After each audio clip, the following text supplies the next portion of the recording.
पञ्चदेव प्रार्थना।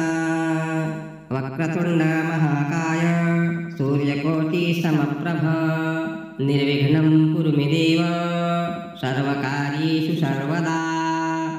गजाननं भूतगणादिसेवितं कपित्थजम्बूफलचारुभक्षणम् उमासुतं शोकविनाशकारकं नमामि विघ्नेश्वरपादपङ्कजम्।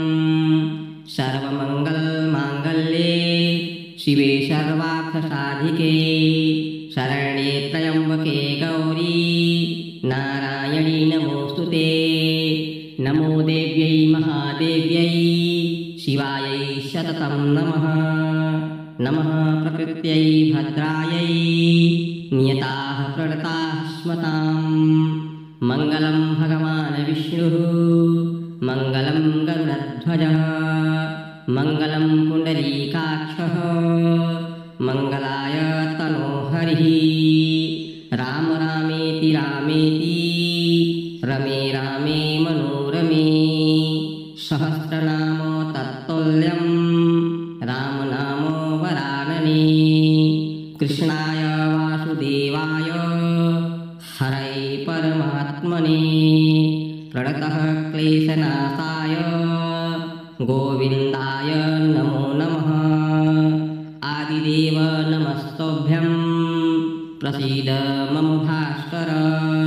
दिवाकर नमस्तुभ्यं प्रभाकर नमोऽस्तुते। जपाकुसुम संकाशं काश्यपेयं महाद्युतिं तमोरिं सर्वपापघ्नं प्रणतोऽस्मि दिवाकरम्। त्र्यम्बकं यजामहे सुगन्धिं पुष्टिवर्धनम् उर्वारुकमिव बन्धनान् मृत्योर्मुक्षीयमामृतात्। कर्पूरगौरं करुणावतारं संसारसारं भुजगेन्द्रहारं सदा वसन्तं हृदयारविन्दे भवं भवानीं सहितं नमामि। त्वमेव माता च पिता त्वमेव त्वमेव बन्धुश्च सखा त्वमेव त्वमेव विद्या द्रविडं त्वमेव त्वमेव सर्वं मम देवदेव। आवाहनं न जानामि विसर्जनं पूजाकर्म न जानामि क्षमस्व परमेश्वर।